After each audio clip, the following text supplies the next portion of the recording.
So fine. Straight lines.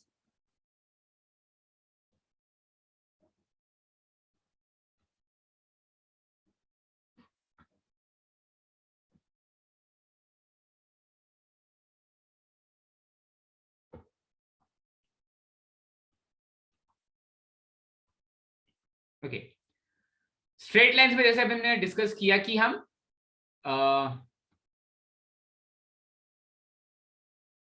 Start करेंगे slope of a line से, ठीक है। Slope of a line, we will start from slope of a line. Okay,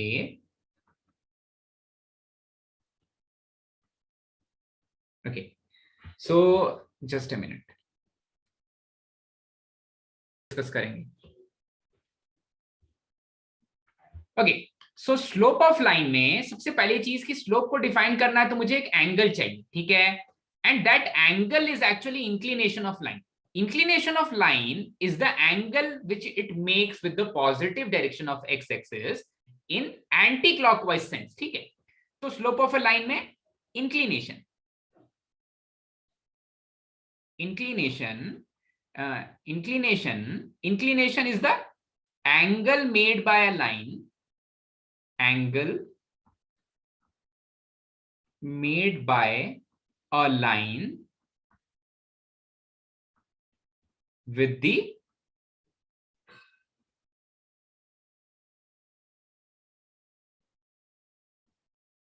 positive direction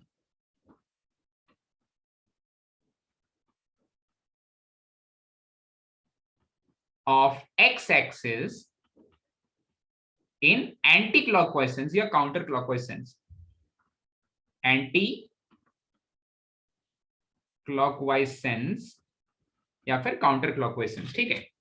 अच्छा भाई, अब देखो इसमें जो कंफ्यूजिंग पॉइंट है वो क्या क्या है, और थोड़ा सा एनसीईआरटी एक जगह पर गलत है, वो वाली चीज डिस्कस करेंगे कहां पर गलत है, ठीक है। तो पहले तो मैं कोई जनरल लाइन के लिए आपको इस डेफिनेशन या इस चीज का मतलब समझा देता हूं। अगर मैंने एक लाइन ऐसी रखी, इस लाइन का मैं कोई नाम दे देता हूं, इस लाइन का मैं नाम दे देता हूं ए बी, जहां पर इसके ऊपर पॉइंट्स हैं ए बी, और ये काउंटर क्लॉकवाइज सेंस में positive direction of X axis से कोई एंगल बना रही है थीटा, कोई एंगल बना रही है थीटा, ठीक है। तो इस लाइन का इंक्लिनेशन हो जाएगा थीटा, इस लाइन का इंक्लिनेशन हो जाएगा थीटा। अच्छा भाई, तो मैं बोलूंगा कि inclination of A B, inclination of A B ये है theta, inclination of A B theta है। पर अगर यहीं पर मैं आपसे पूछता हूं कि what is inclination of B A, what is inclination of B A, मैंने ए और बी का इंक्लिनेशन बोला थीटा, बी और ए का इंक्लिनेशन क्या होगा, तो आप क्या बोलोगे?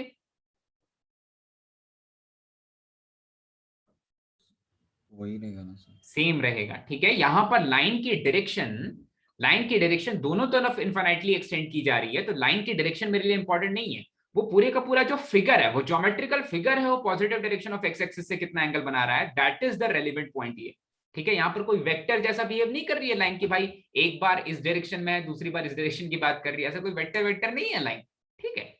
सो इंक्लिनेशन ऑफ ए बी या इंक्लिनेशन ऑफ बी ए की बात करूं तो ये दोनों चीजें सेम है, ठीक है। इंक्लिनेशन ऑफ बी ए और इंक्लिनेशन ऑफ ए बी बिल्कुल सेम, ठीक है। अब यहां पर जो इंक्लिनेशन है उसमें से मैं एक एंगल निकाल लेता हूं, ठीक है। मैं बोलता हूं वो एंगल ऑफ इंक्लिनेशन नहीं हो सकता, वो एंगल ऑफ इंक्लिनेशन नहीं हो सकता, उसको मैं स्पेशली किसी दूसरे फॉर्म में रिप्रेजेंट करूंगा, ठीक है। तो मैं यहां पर बोलता हूं थीटा की value can not be equals to 90 degree, ठीक है। अब when I am saying theta can not be equals to 90 degree, आप बोलोगे सर वो थीटा तो 90 डिग्री हो सकता है, थीटा तो 90 डिग्री हो सकता है। वो इसलिए क्योंकि जब हमने इंक्लिनेशन वर्ड डिफाइन किया, इंक्लिनेशन डिफाइन किया, तो ये इंक्लिनेशन को हम रिलेट करने वाले हैं आगे आगे जाकर के स्लोप से, और जब हम इंक्लिनेशन को रिलेट करने वाले हैं आगे जाकर के स्लोप से, तो स्लोप लाइन का अनडिफाइंड हो सकता है, वो किस तरफ से पॉजिटिव इंफिनिटी को जा रही है ये बिल्कुल बिल्कुल पक्का नहीं है, इसकी कोई गारंटी नहीं है, ठीक है। तो मैं जब tan ऑफ 90 डिग्रीज की बात करूंगा तो वो पॉजिटिव ऑफ इंफिनिटी और नेगेटिव ऑफ इंफिनिटी दोनों तरफ से आ सकता है भाई। tan ऑफ 90 का ग्राफ तो आपको पता है π/2 के आसपास में, π/2 के जस्ट पहले वो पॉजिटिव इंफिनिटी को जाता है, π/2 के जस्ट बाद वो नेगेटिव ऑफ इंफिनिटी को जाता है, ठीक है। तो कोई गारंटीड नहीं है कि पॉजिटिव ऑफ इंफिनिटी से आ रहा है, नेगेटिव ऑफ इंफिनिटी से आ रहा है, इसलिए tan ऑफ 90 को हम अनडिफाइंड बोलेंगे। अच्छा, tan ऑफ 90 को अनडिफाइंड बोलेंगे थीटा की वैल्यू उस स्लोप में ले जाने वाले हैं, हम इस इंक्लिनेशन को उस स्लोप से रिलेट करने वाले हैं, इसलिए बोलेंगे थीटा की वैल्यू 90 डिग्री नहीं हो सकती। ऐसा नहीं कि थीटा की वैल्यू 90 डिग्री नहीं हो सकती है, क्योंकि थीटा इंक्लिनेशन है और वो inclination is related to slope, तो स्लोप में अनडिफाइंड नहीं आना चाहिए, इसलिए हम बोलेंगे थीटा की वैल्यू 90 डिग्री नहीं होगी। ठीक है, ये तो पहला पॉइंट है और ये चीज एनसीईआरटी भी बोलती है। ठीक है, पर इसके साथ एक और चीज आ जाती है जिसमें थोड़ा सा गड़बड़ है। थीटा की वैल्यू के जो थीटा की वैल्यू कहां से कहां तक लाई कर सकती है, इसमें NCERT says that value of theta lies in between 0 to 180 degrees. ठीक है, this is incorrect, this is incorrect. ठीक है, ये इनकरेक्ट है। क्यों इनकरेक्ट है? क्योंकि अगर मैं थीटा की वैल्यू को 0 डिग्रीज ले रहा हूं तो मतलब मैं एक्स एक्सिस की ही बात कर रहा हूं या एक्स एक्सिस के पैरेलल किसी लाइन की बात कर रहा हूं। ठीक है, and when NCERT is including theta is equals to 180 degrees, मतलब ये जो positive direction of X axis से अब एंगल बना रहा है वो इतना बड़ा हो गया कि वो 180 डिग्री हो गया। अगर आप 180 डिग्री को भी इंक्लूड कर रहे हो तो आप सेम लाइन, आप सेम एंगल थीटा निकाल ले रहे हो। ठीक है, समझ में आ रही है ना मेरी बात भाई? तुम रुक गए हो? Yes sir. यस हाँ सर। हाँ, सेम एंगल 180 डिग्री, मतलब वो सेम लाइन की बात कर रहे हैं। वो लाइन को अभी अभी मैंने ऊपर में डिस्कस किया कि भाई ए बी और बी ए में कोई डिफरेंस नहीं होता, तो आप ऐसे लिखा आपने ए बी और आपने बोला ए बी का जो इंक्लिनेशन है वो 0 डिग्रीज है, फिर आपने इसको पलट करके लिख दिया बी ए और फिर आपने बोला बी ए का इंक्लिनेशन 180 डिग्री। अरे लाइन है भाई, सेम ही लाइन है। सॉरी, बी ए मतलब ये बी ए हो गया, ये बी ए हो गया। ठीक है, तो ए बी और बी ए दोनों का ही इंक्लिनेशन 0 डिग्री ही होगा, वो 180 डिग्री नहीं बनेगा, पलटने के बाद 180 डिग्री नहीं बनेगा क्योंकि डायरेक्शन के ऊपर डिपेंड नहीं करता। ठीक है, तो जो करेक्ट वैल्यूज ऑफ थीटा हैं उसको थोड़ा सा एनसीईआरटी में करेक्ट कर लो। ठीक है, अब ये यूनिवर्सल नहीं है कि कौन से एंगल को इंक्लूड करना है, इट डिपेंड्स ऑन यू, आप कौन से एंगल को इंक्लूड करना चाहते हो। तो आप ये भी रख सकते हो, थीटा की वैल्यू इंक्लूड कर लो 0 डिग्रीज को और एक्सक्लूड कर लो 180 डिग्रीज को, या फिर आप एक्सक्लूड कर लो 0 डिग्रीज को और इंक्लूड कर लो 180 डिग्रीज को। ठीक है, ये दोनों सही होंगे, ये दोनों सही होंगे। ठीक है, यूनिक स्लोप देना है उस लाइन का, उस लाइन का स्लोप यूनिक होना चाहिए भाई। ठीक है, अच्छा, अब ये चीज तो सभी को समझ में आ रही है ना कि अगर लाइन पलट जाए, ऐसे ऐसे मेरे कोऑर्डिनेट एक्सिस है और लाइन देखो, लाइन का स्लोप ऐसा है, फिर स्लोप बढ़ रहा है, ऐसा हो गया, फिर स्लोप बढ़ रहा है, ऐसा हो गया, फिर स्लोप और बड़ा हो गया, ऐसा हो गया, फिर ऐसा हो जाए तो फिर से हम यही स्लोप देखेंगे। ठीक है, लाइन पलट जाए ऐसा तो कभी भी 180 डिग्री से या पाई से बड़ा नहीं हो सकता स्लोप, पाई से बड़ा नहीं हो सकता स्लोप। ठीक है, तो स्लोप की वैल्यू इनफैक्ट इंक्लिनेशन की वैल्यू 0 से लेकर के 180 डिग्रीज, ईदर इंक्लूडिंग 0 एक्सक्लूडिंग 180 और एक्सक्लूडिंग 0 इंक्लूडिंग 180 हो सकती है। ठीक है भाई, ये वाला पॉइंट क्लियर हुआ, इंक्लिनेशन का मतलब क्या होता है? यस यस बस भाई, अब उसी चीज को एक्सटेंड कर देते हैं। Slope of a line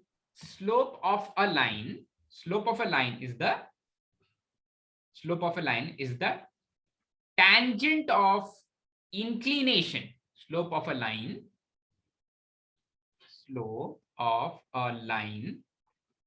is the tangent of inclination. ठीक है, इसको हम रिप्रेजेंट करते हैं m से और ये होता है टेंजेंट ऑफ थीटा, जहां पर theta is the inclination of that line.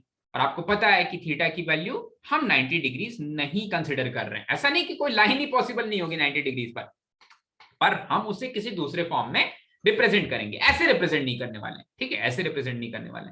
बहुत सिंपल सी चीज है, दो पॉइंट्स थे इसमें, दोनों पॉइंट्स हमें क्लियर हो गए। ठीक है भाई, बढ़ जाए आगे। चलो, स्लोप ऑफ अ लाइन समझ में आ गया भाई, स्लोप ऑफ अ लाइन समझ में आ गया। अच्छा, अब आ जाते हैं स्लोप ऑफ लाइन के बाद, अगर स्लोप ऑफ लाइन समझ में आ गया तो अब आ जाते हैं इक्वेशंस ऑफ स्ट्रेट लाइन या इक्वेशंस ऑफ लाइन। ठीक है, स्लोप ऑफ लाइन के बाद equations of line. Equation of line में एक चीज जो आपको कई बार आपके लिए काम की होगी, दैट इज इस स्लोप को हम पॉइंट से कैसे रिप्रेजेंट कर रहे हैं। इस स्लोप को हम पॉइंट से कैसे रिलेट कर रहे हैं। ठीक है, तो भाई हाँ, यहीं पर इक्वेशन ऑफ लाइन में पहले मैं स्लोप का एक और डेफिनेशन या स्लोप को किसी दूसरे तरह से रिप्रेजेंट करना सीखूंगा। ठीक है, तो देखो, जैसे मेरी लाइन कुछ ऐसी है, ये मेरे कोऑर्डिनेट एक्सिसेस हैं, और अभी जो मेरी लाइन है वो कुछ ऐसी है, मान लेते हैं वो लाइन कुछ ऐसी है, ठीक है, ऐसी मेरी लाइन है, हाँ ऐसी मेरी लाइन है, कि बिल्कुल ही ओरिजिन से पास नहीं कर रही है, ऐसे मान लो, ऐसी मेरी लाइन है, ठीक है। अब इस लाइन पे मैं मान लेता हूं 2 पॉइंट्स, इस लाइन पे मैं मान लेता हूं 2 पॉइंट्स, ठीक है। Let first point be x1 y1 and the other point be x2 y2, ठीक है, okay. Let these points be A and B. So of course there is a line AB जो दोनों डायरेक्शन में infinitely extend की जा रही है, उस पे ये लाइन सेगमेंट एक पार्ट है, ठीक है। x1 की मीनिंग क्या होगी कि भाई x एक्सिस से इसका डिस्टेंस जो है वो एक्चुअली x1 है, ये वाला डिस्टेंस x1 है, और x एक्सिस से जो पॉइंट B का डिस्टेंस है, जो पॉइंट का B का डिस्टेंस है वही एक्चुअली x2 है। Same is the case x axis से, सॉरी मैंने उल्टा गलत बोल दिया, वाई एक्सिस से जो पॉइंट बी का डिस्टेंस है, मुझसे गलती हुई, वाई एक्सिस से जो पॉइंट बी का डिस्टेंस है that is x1, sorry x2, और पॉइंट ए का डिस्टेंस है that is x1, okay. X axis से जो पॉइंट ए का डिस्टेंस है दैट इज y1, और जो पॉइंट बी का डिस्टेंस है दैट इज y2। तो अगर हम positive direction of X axis से एंटी क्लॉकवाइज सेंस में इस एंगल को थीटा बोल देते हैं, तो आप इस वाले एंगल को भी थीटा ही बोलोगे, जो मैं इस ट्राइंगल के अंदर बनाने वाला हूं, ये वाला एंगल भी थीटा ही बोलोगे। और इस ट्राइंगल का जो हाइट है वो है y2 माइनस y1, ठीक है, y2 माइनस y1, और जो बेस है इस राइट एंगल ट्राइंगल का, इस राइट एंगल ट्राइंगल की बात हो रही है, इसका हाइट है y2 माइनस y1, और इसका बेस है x2 माइनस x1। तो ये जो टेंजेंट ऑफ एंगल थीटा हो जाता है, ये हो जाता है y2 minus y1 divided by x2 minus x1।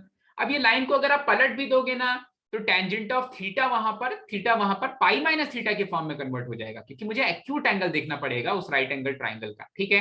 तो टेंजेंट ऑफ थीटा चाहे वो सेकंड क्वाड्रेंट में आ रहा है, चाहे वो फिर से थर्ड क्वाड्रेंट में जा रहा है, इसका मतलब वो फर्स्ट ही क्वाड्रेंट में चला जा रहा है, वो हमेशा y2 minus y1 upon x2 minus x1 ही होने वाला है, यही फॉर्मूला रहेगा हमेशा, ठीक है।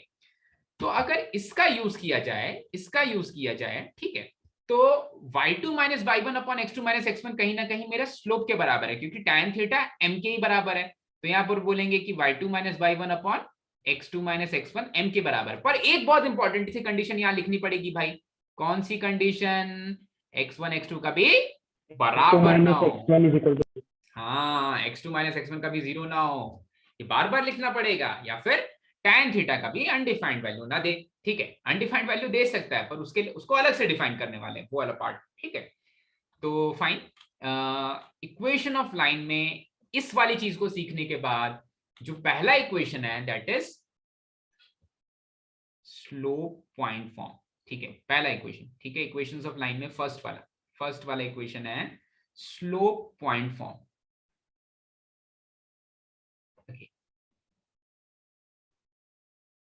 स्लोप पॉइंट फॉर्म, ठीक है। अब इसमें मैं क्या बोल रहा हूं कि अगर मुझे अपनी लाइन का स्लोप पता है, और वो लाइन जिस पॉइंट से पास कर रही है ऐसा एक पॉइंट पता है, तब मैं अपनी लाइन का इक्वेशन निकाल सकता हूं, ठीक है। तो देखो, तो ऐसा क्यों हो रहा है कि केवल इतनी ही चीजें पता चल जाए तो मैं अपनी लाइन का इक्वेशन निकाल सकता हूं, ये चीज समझते हैं, ठीक है। लाइन का जो स्लोप है, कौन कौन सी चीज गिवन है स्लोप पॉइंट फॉर्म में, स्लोप गिवन है, m गिवन है, स्लोप है भाई ये, और पॉइंट गिवन है। तो कोई एक पॉइंट p मान लो x1 y1, ठीक है। तो देखो एक पॉइंट p में मान लेता हूं x1 y1, ये पॉइंट p मान लेते हैं, और उस लाइन जो इससे पास कर रही है उसका स्लोप तो फिक्स होगा, क्योंकि स्लोप कांस्टेंट है, स्लोप फिक्स है। मैं मान लेता हूं कि इससे जो भी लाइन पास करने वाली है, ऐसी कोई लाइन, अच्छे से बना लेते हैं इसको, हाँ, ऐसी कोई लाइन जो पॉइंट P से पास करने वाली है वो कुछ ऐसे दिखती है, वो लाइन जो पॉइंट P से पास करने वाली है वो ऐसे दिखती है, ठीक है। तो पॉइंट P तो यहां पर ही बना लेते हैं, पॉइंट P जो है वो x1 y1 है, ओके, पॉइंट P जो है वो x1 y1 है, ठीक है। और इस लाइन का स्लोप, मतलब ये line positive direction of X axis से कौन सा एंगल थीटा बना रही है वो मुझे पता चल गया, ठीक है। अब देखो एक पॉइंट फिक्स है और उसका स्लोप फिक्स है। तो जब आप किसी चीज का इक्वेशन लिखते हो ना, इसका मतलब एक ऐसा वेरिएबल है जो वेरी कर रहा है, वो वेरिएबल चेंज कर रहा है अपनी वैल्यूज बार बार, और इसीलिए मुझे इनफाइनाइट पॉइंट्स मिल रहे हैं जो ये दोनों कंडीशन को सेटिस्फाई कर रहे हैं। कौन सी दोनों कंडीशन भाई? कि एक लाइन जो इस पॉइंट से पास कर रही है और उसका positive direction of X axis से एक कांस्टेंट एंगल बन रहा है, ठीक है। तो वो जो पॉइंट है ना, अभी वो जो पॉइंट है जो वेरी कर रहा है, उस वाले पॉइंट को मैं कोऑर्डिनेट्स दूंगा x, y। x, y वो पॉइंट है जो वेरी कर रहा है, मतलब वो यहां पर भी हो सकता है, वो यहां पर भी हो सकता है, वो यहां पर भी हो सकता है, वो यहां पर भी हो सकता है, वो यहां पर भी हो सकता है। कंडीशन क्या है? कि वो पॉइंट कुछ ऐसा होना चाहिए जिससे कि इस पॉइंट से वो लाइन पास करे और positive direction of X axis से एंगल थीटा बना रही है। That means that the slope which is tangent of angle theta which is equals to m will be equals to y minus y1 upon x minus x1। क्योंकि अब फिर से जो right angle triangle बनेगा या सर, फिर से जो राइट एंगल ट्राइंगल बनेगा, वो राइट एंगल ट्राइंगल के लिए जो y और x है वो एक्चुअली वेरिएबल पॉइंट्स हैं, पर उनको मैंने रोक दिया है किसी चीज से, मैंने उनको कुछ पैरामीटर्स दे, सॉरी मैंने उनको कुछ आर्बिट्री कांस्टेंट दे करके रोक दिया है, कॉन्स्ट्रेन कर दिया है, रोक दिया है भाई कि वो पॉइंट यहां पर नहीं हो सकता। वो पॉइंट यहां पर क्यों नहीं हो सकता? क्योंकि तब वो positive direction of X axis से अगर x1, y1 से पास कर रहा है तो एंगल कुछ दूसरा बनेगा, थीटा नहीं बनेगा जो फिक्स्ड एंगल है, ठीक है। सो यहां से इक्वेशन ऑफ लाइन मिलेगी। इक्वेशन कैसे मिल रहा है? क्योंकि मेरे पास दो वेरिएबल पॉइंट्स हैं, ये x और y अपना नेचर चेंज कर रहा है और इसलिए एक पाथ बन रहा है, एक पाथ बन रहा है जो पाथ पास करता है x1, y1 से और positive direction of X axis से एंगल थीटा बनाता है, जिसको हमने y कांस्टेंट के फॉर्म में रिप्रेजेंट किया, ठीक है। तो यहां से आ जाएगा implication y minus y1 is equals to m times of x minus x1, ठीक है। क्लियर हुआ भाई? Slope point form of line, ठीक है। इसी के कंटिन्यूएशन में अब देखो, यहीं पर आगे बढ़ जाएंगे। इसी से पहली चीज तो समझ में आ गई है, दूसरा है 2 पॉइंट फॉर्म, ठीक है। 2 पॉइंट फॉर्म, 2 पॉइंट फॉर्म में क्या करना है? कुछ नहीं भाई, एक बार समझ में आ गया ना कि कोई दो पैरामीटर्स चाहिए, दो पैरामीटर्स चाहिए, ठीक है। दो ऐसे कांस्टेंट जिसके थ्रू मैं लाइन को रिप्रेजेंट कर सकता हूं। हाँ भाई, 2 पॉइंट फॉर्म, 2 पॉइंट फॉर्म की बात कर लेते हैं। अब देखो, अब आपको यहां पर स्लोप नहीं गिवन है, आपको 2 पॉइंट गिवन है, ठीक है। 2 पॉइंट्स दे दिया भाई, ठीक है। ओके, तो फिर से कार्टेशियन सिस्टम में एक लाइन ले लेते हैं। हाँ, ऐसा मान लेते हैं, ऐसी मेरी लाइन है, ठीक है। ऐसे मैंने एक लाइन ले ली, ओके।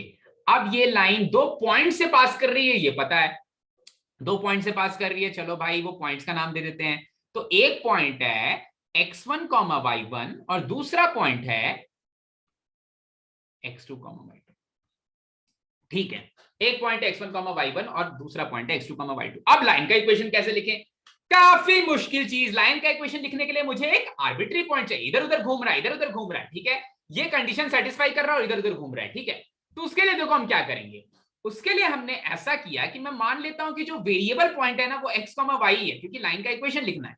तो वेरिएबल पॉइंट है x, y। अरे वेरिएबल पॉइंट है x, y। अब क्या करें? अरे इन पॉइंट्स के नाम दे दें भाई पहले, ठीक है। ऐसा, हाँ, लाइन के सॉरी पॉइंट्स के नाम दे दिए मैंने, और जो वेरिएबल पॉइंट है वो x, y हो गया। तो आप बोलोगे सर एक जो slope y2 minus y1 upon x2 minus x1 से जो स्लोप आने वाला है सर, वो वाला स्लोप एक और स्लोप के बराबर होगा भाई। कौन से स्लोप के बराबर होगा? जो एपी वाला पॉइंट, जो एपी वाला लाइन सेगमेंट है उसका जो स्लोप है वो एबी वाले लाइन सेगमेंट के स्लोप के बराबर होगा। मतलब दूसरा वाला स्लोप क्या हो जाएगा भाई? दूसरा वाला स्लोप हो जाएगा y1 minus y divided by x1 minus x, ठीक है। पर आप बोलोगे सर ये अच्छा नहीं लग रहा है, आरएचएस को नेगेटिव से ऊपर नीचे मल्टीप्लाई डिवाइड कर देंगे तो कोई फर्क पड़ेगा क्या? नहीं पड़ेगा। तो मैं लिखूंगा y2 minus y1 divided by x2 minus x1 is y minus y1 divided by x minus x1। और यहां से ये वाली चीज बन जाती है भाई, that y minus y1 is y2 minus y1 upon x2 minus x1 times of x minus x1। एक ऐसा वेरिएबल पॉइंट है जो कुछ ऐसा मूव कर रहा है कि जो स्लोप x2 y2 और x1 y1 को ज्वाइन करने पे आ रहा है, वो सेम स्लोप यहां से भी मिल जा रहा है, इस वेरिएबल पॉइंट से भी मिल जा रहा है। और अगर आप दोनों इक्वेशंस को कंपेयर करोगे तो यही y2 minus y1 upon x2 minus x1 आपका इस वाले नए इक्वेशन में लाइन का स्लोप बन जाएगा, ठीक है। सो y माइनस y1 और यही वाली चीज m है और x माइनस x1 ये पुराने वाले इक्वेशन जैसा ही लगता है, ठीक है। तो 2 पॉइंट फॉर्म में जो इक्वेशन ऑफ लाइन आ गया वो ये आ गया, y minus y1 y2 minus y1 upon x2 minus x1 x minus x1, ठीक है। चलो भाई 2 पॉइंट फॉर्म से आगे बढ़ते हैं, 2 पॉइंट फॉर्म से आगे बढ़ते हैं और अब बात करते हैं स्लोप इंटरसेप्ट फॉर्म की, ठीक है। स्लोप इंटरसेप्ट फॉर्म जल्दी से बना लो भाई, बढ़ जाते हैं आगे, स्लोप इंटरसेप्ट फॉर्म पे आगे बढ़ जाते हैं। Okay, slope intercept form, next वाला फॉर्म, नेक्स्ट वाला इक्वेशन ऑफ स्ट्रेट लाइन है स्लोप इंटरसेप्ट फॉर्म। चलो स्लोप इंटरसेप्ट फॉर्म क्या होता है, शायद हमने सबसे पहले यही चीज पढ़ी है, slope intercept form, slope intercept form.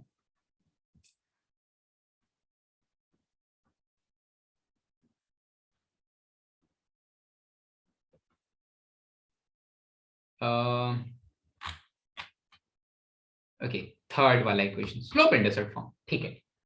अब देखो यहां पर क्या है कि इंटरसेप्ट का मतलब स्लोप इंटरसेप्ट फॉर्म में, जैसे मैं आपको बोलूं कि शर्मा बहुत अच्छा बैटिंग करता है, तो आप ये थोड़ी ना बोलोगे कि ईशांत शर्मा बहुत अच्छा बैटिंग करता है, ऑफ कोर्स वो रोहित शर्मा की बात हो रही है, ठीक है। तो जब मैं इंटरसेप्ट बोलता हूं ना, तो हमेशा वाई एक्सिस पर जो इंटरसेप्ट बन रहा है, डिस्टेंस फ्रॉम ऑरिजिन जो है, वाई एक्सिस का जो डिस्टेंस फ्रॉम ऑरिजिन है, कितने डिस्टेंस पे कट कर रहा है, उसको अलजेब्रिकली ट्रीट किया जाता है, उसी चीज को इंटरसेप्ट बोलते हैं। अगर एक्स इंटरसेप्ट की बात करनी है तो मुझे स्पेशली बोलना पड़ेगा कि इस लाइन का एक्स इंटरसेप्ट इतना है, वरना मैं बोलूंगा इस लाइन का इंटरसेप्ट जब इंटरसेप्ट बोल रहा हूं तो केवल वाई एक्सिस वाले इंटरसेप्ट की बात हो रही है, ठीक है। ओके फाइन, वाई एक्सिस वाले इंटरसेप्ट की बात हो रही है, ब्लैक ले लेते हैं भाई, वाई एक्सिस वाले इंटरसेप्ट की बात हो रही है, और ऐसी कोई मैंने लाइन बना ली। फिर से समझ लो भाई, जब इंटरसेप्ट बोल रहा हूं तो अंडरस्टूड है वो वाई एक्सिस का ही इंटरसेप्ट है, वरना अगर एक्स एक्सिस का इंटरसेप्ट होगा तो मुझे स्पेशली बताना पड़ेगा, ठीक है। ओके फाइन, अब देखो क्योंकि बार बार आप वैसी ही स्टैंडर्ड लाइन ले रहा था, मैं ऐसी कोई लाइन ले रहा हूं, ठीक है।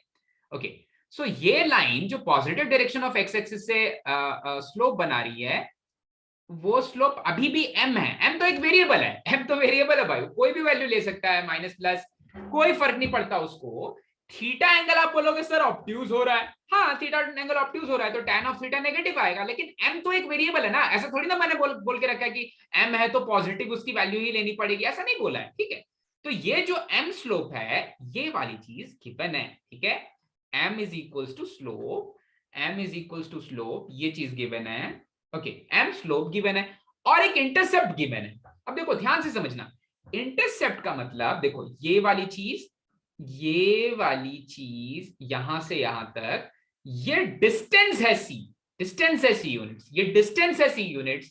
ये वाला पॉइंट क्या होगा, जो c है ना मेरा, मैं उसको कैसे ट्रीट कर रहा हूं, मैं 0, c अगर ये पॉइंट ले लूं, तो अभी जो मेरा c है यहां पर, ये वाला c ये पॉजिटिव है या नेगेटिव है, 0, c लिख रहा हूं मैं, नेगेटिव है। c एक वेरिएबल है जो नेगेटिव है, ठीक है।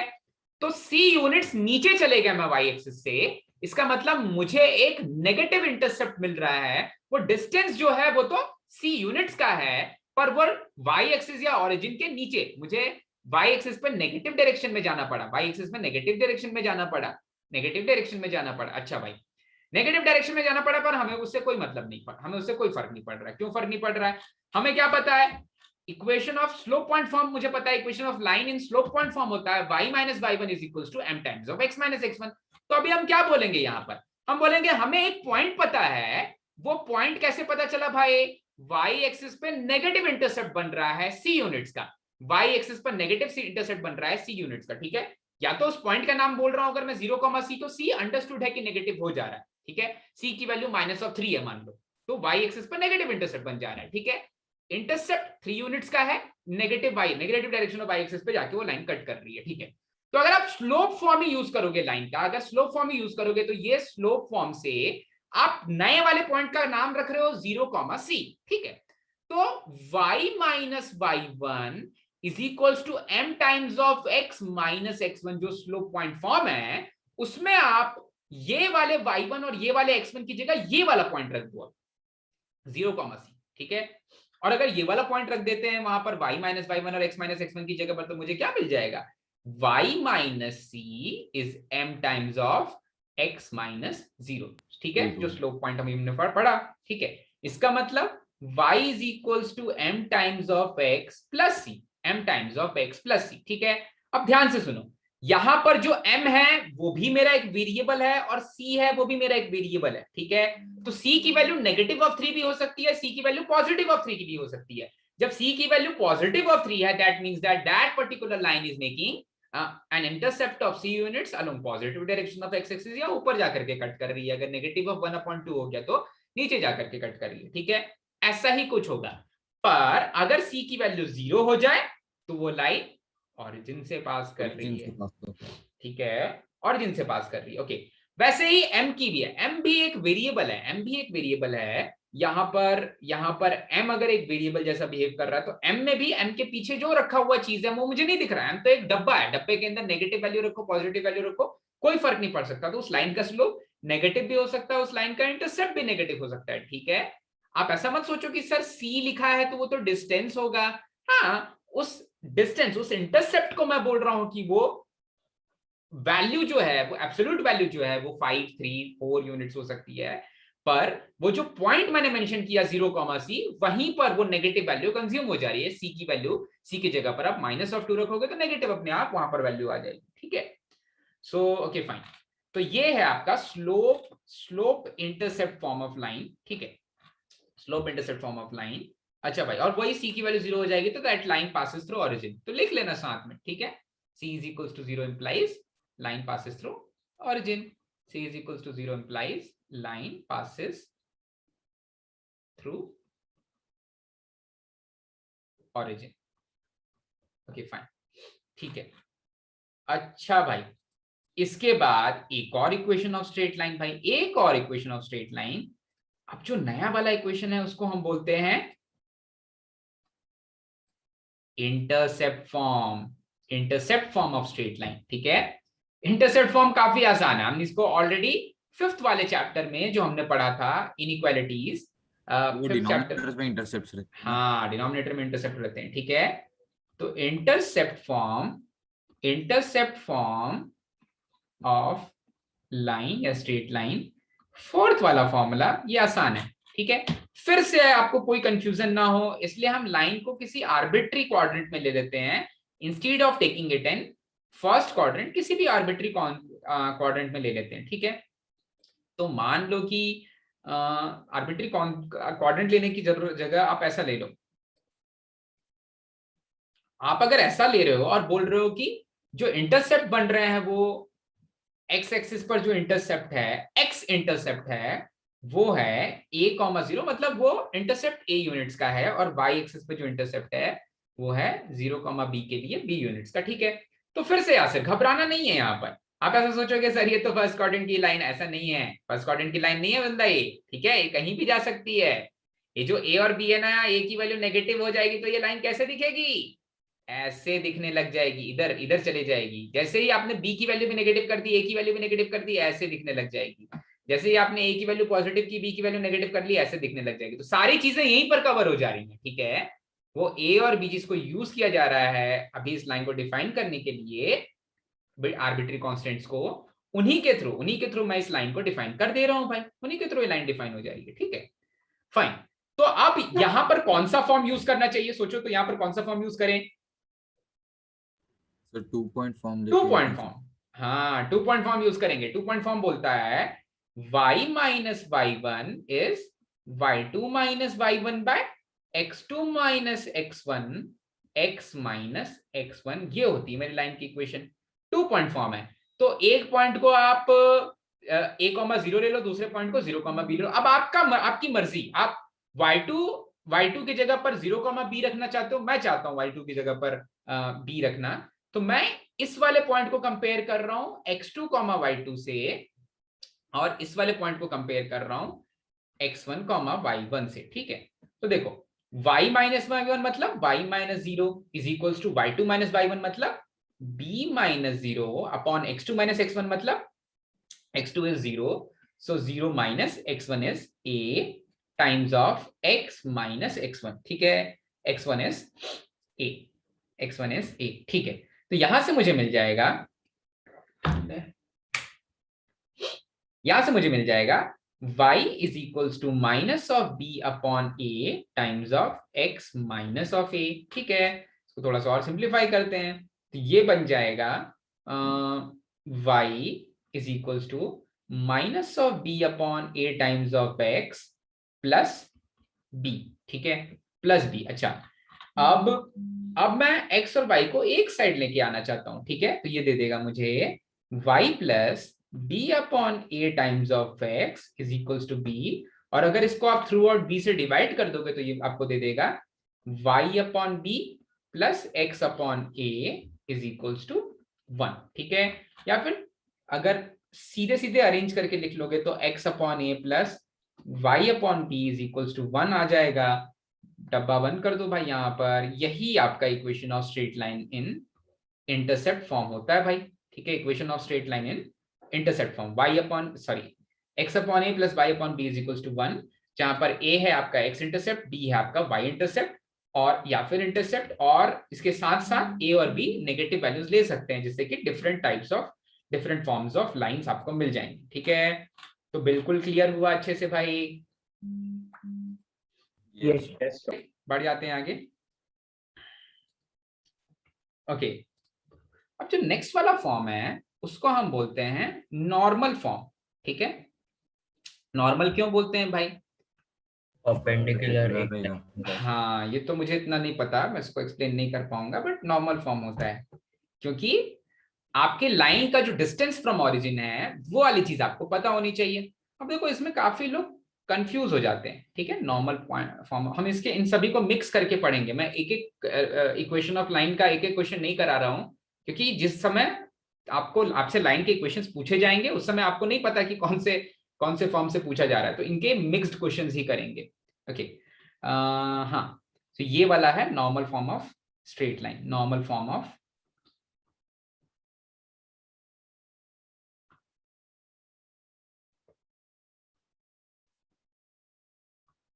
Okay. Normal form of straight line में देखो क्या क्या चीजें पता होती हैं आर्यन, ठीक है। आर्यन आप ठीक हो? आप ठीक हो आज? तबीयत ठीक हो गई आपकी? यस। हाँ, काफी बड़े हो गए हो आप जब से आप मुझसे मिले, उसके बाद से काफी चेंजेस आए हैं आप में, ठीक है। ऐसा मुस्टैच और ये सारी चीजें, ठीक है भाई। तो normal form of straight line की अगर मैं बात करूं तो कोई भी एक फॉर्म ले लेते हैं, मैं आपको दोनों ही तरह से समझाऊंगा कि बाकी फॉर्म्स इसी के फॉर्म के कैसे हो जा रहे हैं, ठीक है। प्रत्यक्षा सोना नहीं है बेटा, सोना नहीं है, जगे रहना है, ठीक है। हाँ, सोना नहीं है। हाँ, तो देखो ऐसा, मैं फुट मतलब जानते हो, फुट ऑफ परपेंडिकुलर, फुट का हिंदी में मतलब क्या होता है? अब ये सब चीजें हिंदी थोड़ी ना पढ़ने के लिए बैठे हैं, तो मैं आपसे नहीं पूछता हूँ फुट ऑफ परपेंडिकुलर। ऐसे अगर मैं यहां से एक परपेंडिकुलर ड्रॉ करूं, ऐसा ड्रॉ कर देता हूँ, क्या फर्क पड़ रहा है? ऐसा ड्रॉ कर रहा हूँ, लग नहीं रहा परपेंडिकुलर, पर मन की आंखों से देखोगे तो जरूर दिखेगा। इसको इधर लेके आना ना, इधर, हाँ, इसको सीधा भी तो करना है। ये सीधा कर दिया, ये सीधा कर दिया, ठीक है।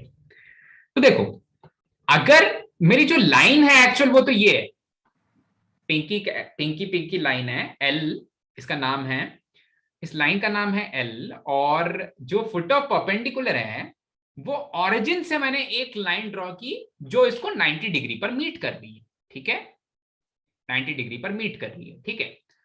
अब ये जो नॉर्मल है, इसी को मैं नॉर्मल बोलने वाला हूं, यही मेरी नॉर्मल है, ठीक है। इसीलिए वातावरण में इस इक्वेशन ऑफ लाइन को हम नॉर्मल फॉर्म ऑफ लाइन बोलते हैं, ठीक है। प्रकृति में इसे नॉर्मल फॉर्म से जाना जाता है। अच्छा भाई, नॉर्मल फॉर्म से जाना जाता है, और positive direction of X axis से अब लाइन का जो एंगल है वो नहीं देखते, ऋषिकेश लाइन का एंगल नहीं देखते यहाँ पर, लाइन का एंगल नहीं देखते हैं, नॉर्मल जो एंगल बना रही है वो एंगल देखते हैं। और क्योंकि एनसीईआरटी ने डब्ल्यू ले रखा है तो मैं भी डब्ल्यू ही ले लेता हूं। मैं आपको बताऊंगा कि बाकी सारे इक्वेशन बिल्कुल ऐसे क्यों दिखने लग जा रहे हैं, ठीक है।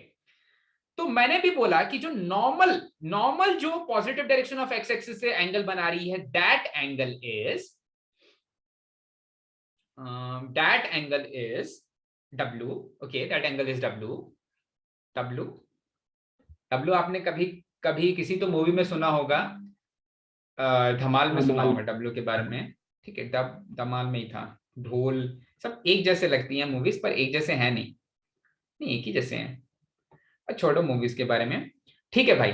अब देखो इस लाइन, देखो किसी लाइन का इक्वेशन आप लिखना चाहते हो तो आप कहाँ कहाँ आपको जाना पड़ेगा भाई, आपको या तो 2 पॉइंट ढूंढना पड़ेगा या एक स्लोप और एक पॉइंट ढूंढना पड़ेगा, ठीक है। तो जैसे ये मैंने ये बोला उसके बाद तुरंत अथर्व की आवाज आई, क्योंकि साउंड ट्रेवल्स थोड़ा सा 344 मीटर पर सेकेंड ऐसा कुछ स्पीड से, ठीक है, पहुंचने में थोड़ा टाइम लगा। ओके, अब देखो यहां से मैंने एक और परपेंडिकुलर ड्रॉ किया था, यहां से मैंने एक और परपेंडिकुलर ड्रॉ किया, ये परपेंडिकुलर है, ठीक है। तो अगर आप मन की आंखों से देखोगे तो इस लाइन, ये line positive direction of X axis से कितना एंगल बना रही है, मन की आंखों से देखोगे अथर्व तो कौन सा एंगल है?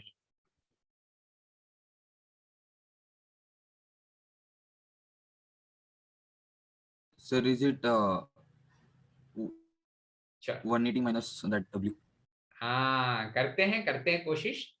ये एंगल है ओमेगा, ये एंगल है ओमेगा, ये एंगल 90 डिग्री है क्योंकि ऊपर में जाकर के उसने एंगल 90 डिग्री बना दिया, तो ये एंगल क्या हो जाएगा? 90 माइनस ओमेगा। तो ये एंगल क्या हो जाएगा?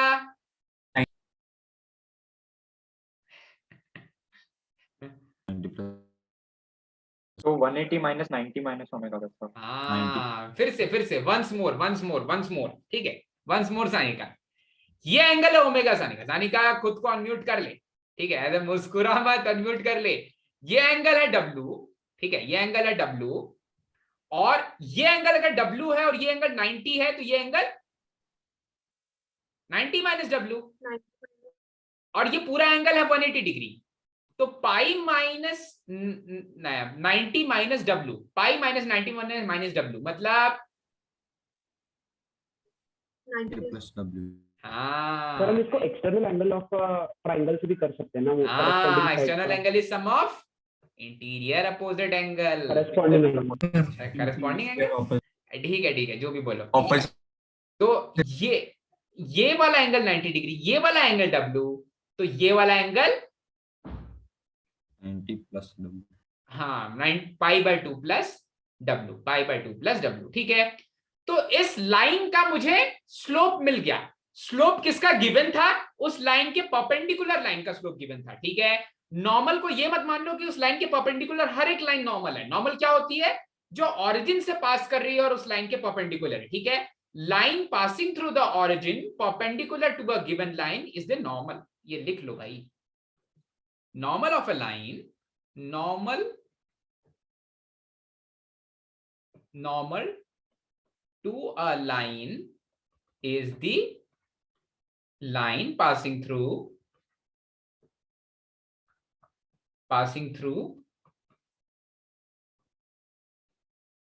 origin and perpendicular to given line, ठीक है। मैं एक बार फिर से बता देता हूं नए बच्चों को, ये मैं परपेंडिकुलर ऐसा रिप्रेजेंट करूंगा, ठीक है। जब भी आगे भी हम पढ़ेंगे 10,000 बार लिखना पड़ सकता है, तो ऐसे ही लिखेंगे परपेंडिकुलर, पैरेलल ऐसा, EL पैरेलल ऐसा, ठीक है।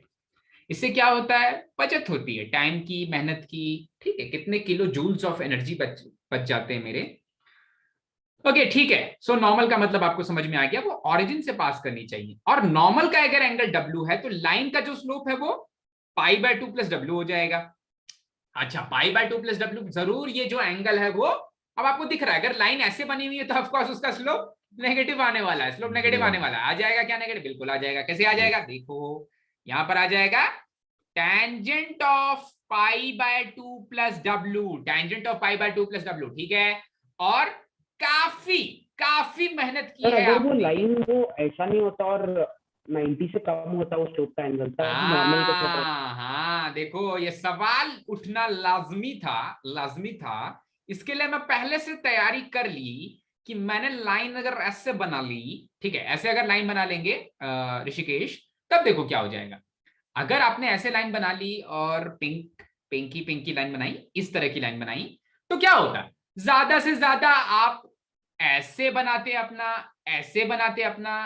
परपेंडिकुलर, ऐसे बनाते अपना परपेंडिकुलर, तो आपको दिख रहा है ना कि जो अब लाइन मैंने सेकंड क्वाड्रेंट में बनाई है, उस लाइन का जो स्लोप होगा, बस ऋषिकेश उस स्लोप को सोच, उस स्लोप के बारे में सोच।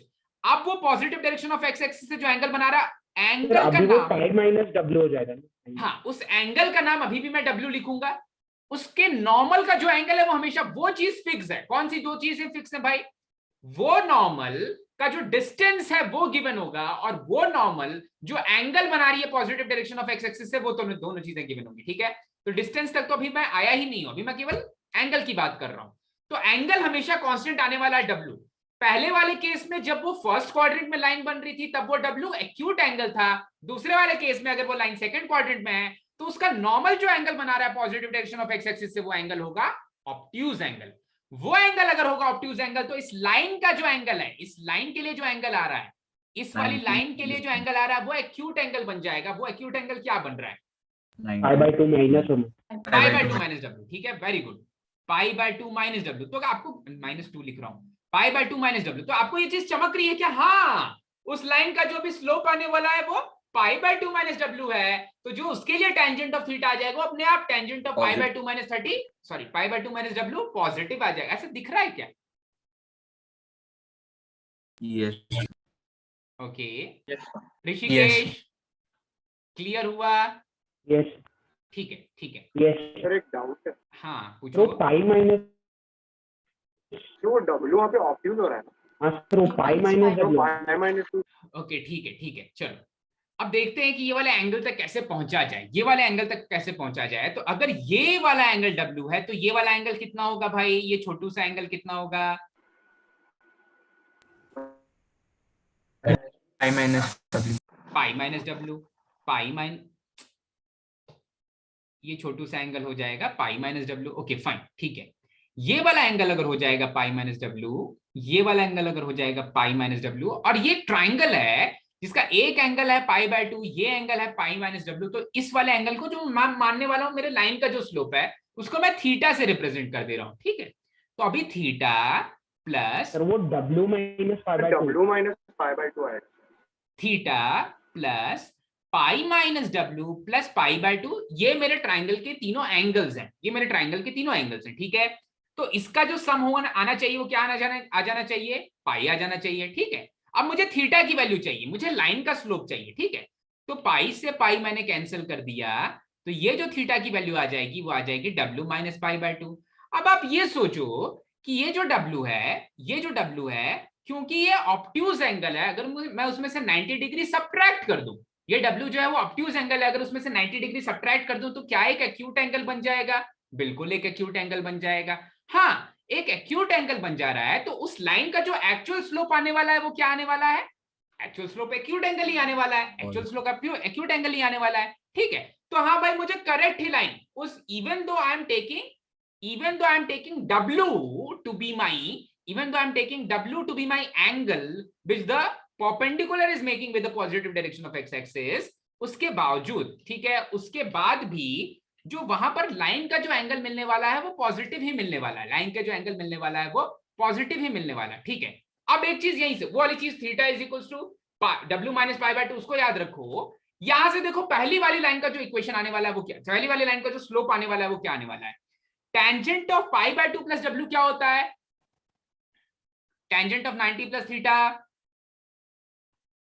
कॉट ऑफ थीटा, और विद अ नेगेटिव साइन, क्योंकि टेंजेंट सेकंड क्वाड्रेंट में नेगेटिव हो जाता है। अच्छा भाई, tangent of cot of minus of W. ठीक है, तो अगर आप W पॉजिटिव रखते हो इसमें, अगर आप W इसमें पॉजिटिव रखते हो, तो कॉट थीटा की जो वैल्यू आ जाएगी वो एक नेगेटिव वैल्यू आ रही है, और पहले वाले क्वाड्रेंट में जो लाइन बन रही है उसका स्लोप नेगेटिव आ जा रहा है। ठीक है, अच्छा अब वो जो दूसरा वाला लाइन है, ये वाले लाइन देखो भाई, theta is equals to W minus पाई/2।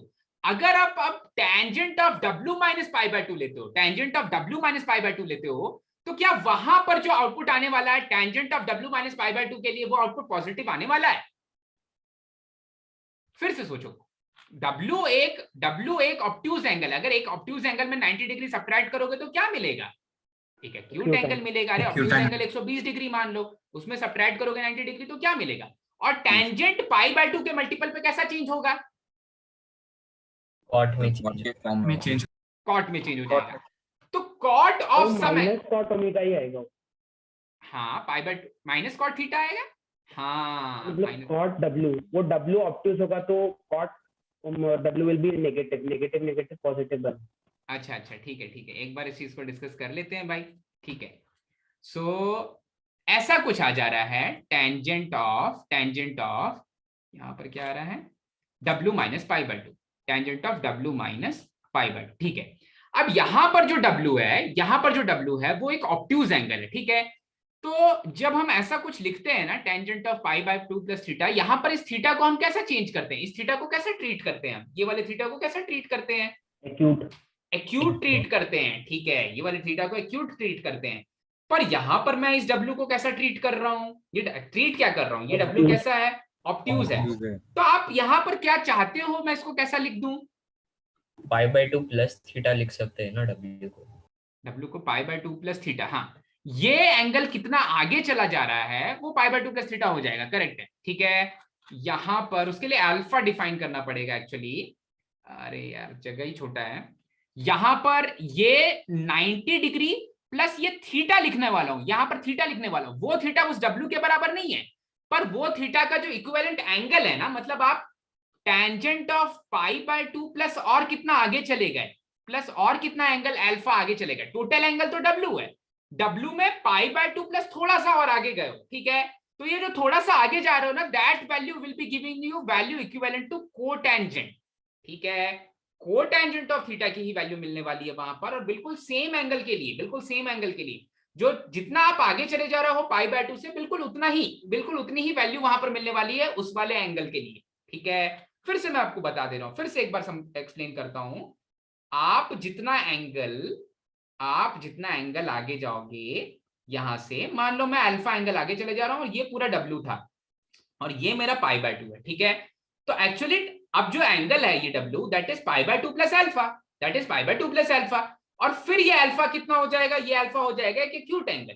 तो tangent of pi by 2 plus जब आप अल्फा लिख रहे हो, तब इसको आप लिख सकते हो cotangent minus of cotangent of alpha. ठीक है, तो वही मैं बोल रहा हूं कि फिर से जो इक्विवेलेंट एंगल चेंज हो रहा है, इस स्लोप के लिए वो आपका ऑब्ट्यूज एंगल बन जा रहा है और उसका कोटेंजेंट अल्फा है।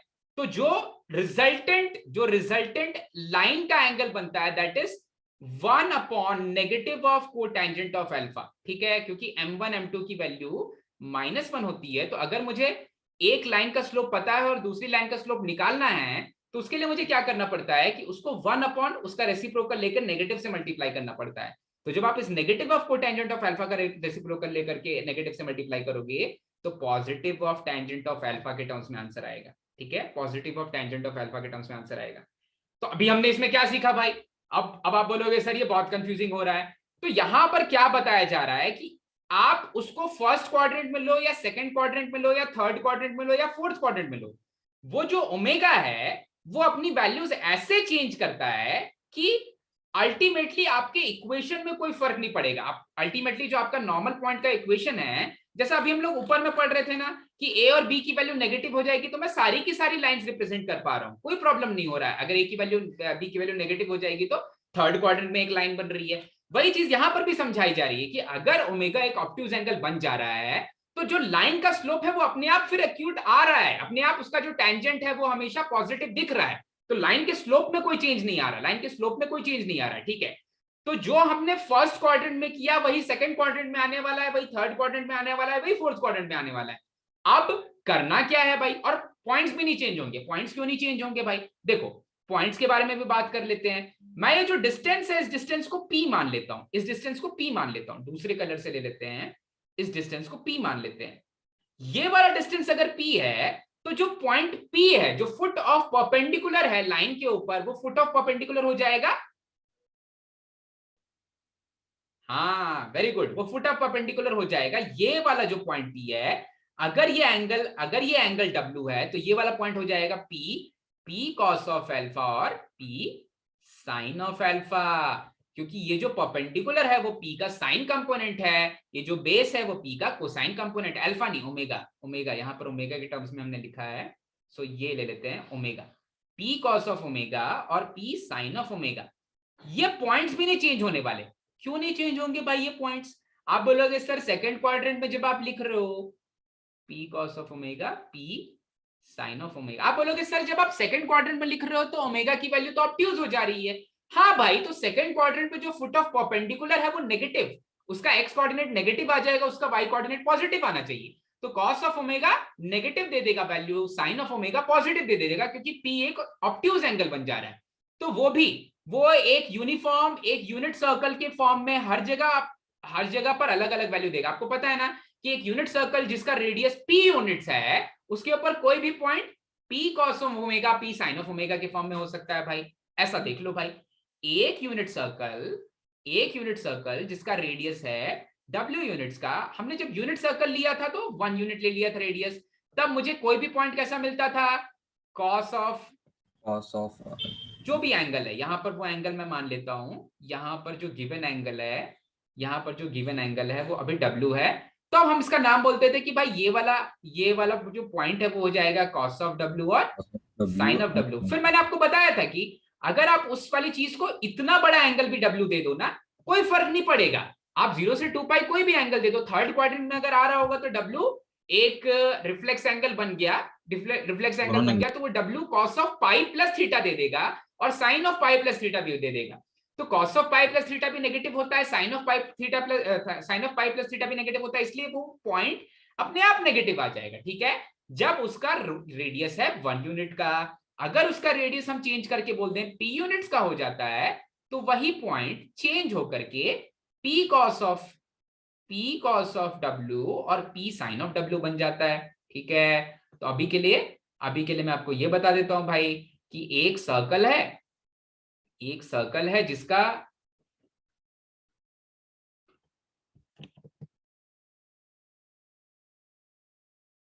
हाँ भाई, ये वाले सर्कल का जो रेडियस है अब वो पूरी P यूनिट्स है। ठीक है, P यूनिट्स है मतलब जो डिस्टेंस ऑफ परपेंडिकुलर है, क्योंकि अगर आप कोई लाइन ले रहे हो जिसके लिए वो नॉर्मल बन रहा है, तो वो लाइन पर ये 90 डिग्री का एंगल बना रहा होगा।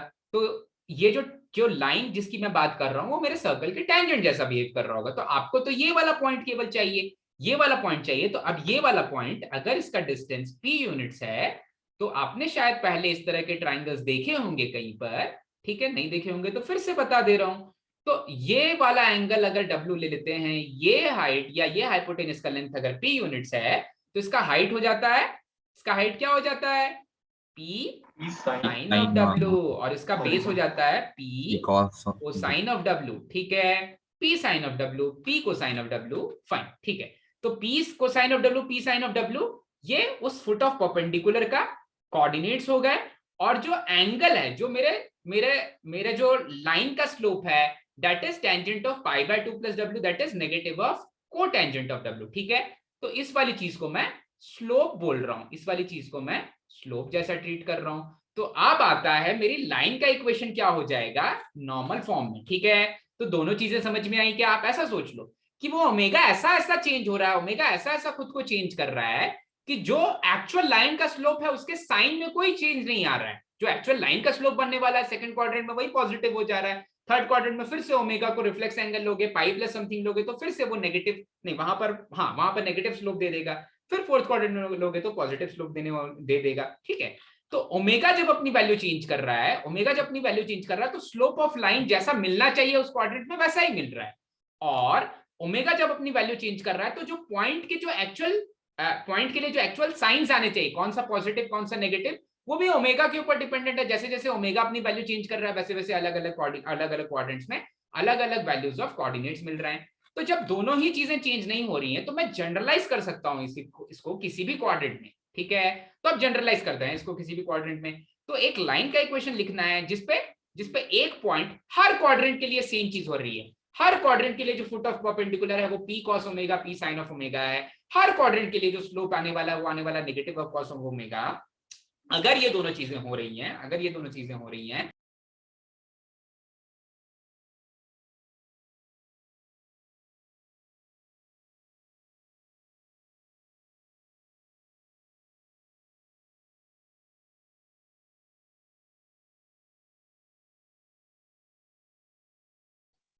मेरी आवाज आ रही है?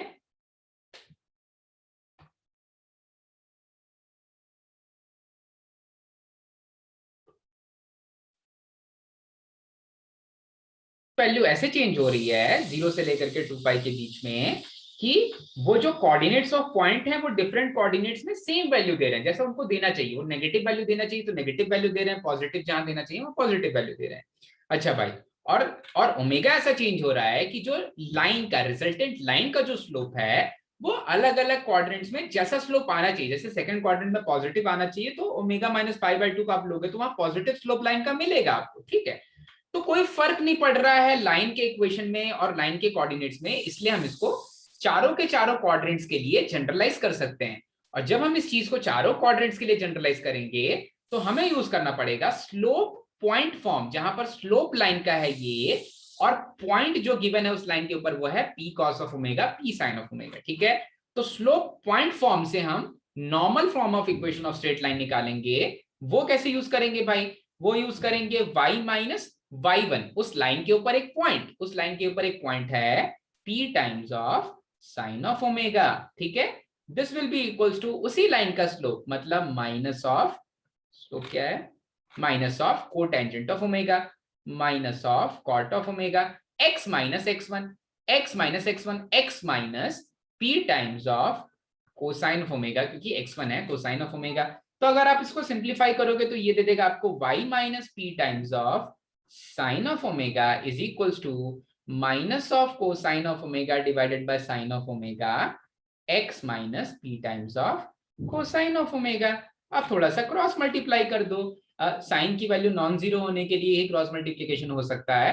क्रॉस मल्टीप्लाई कर देंगे तो ये दे देगा मुझे y times of sine of angle omega minus p times of sine square omega is minus of x times of cosine of omega plus p times of cosine square omega.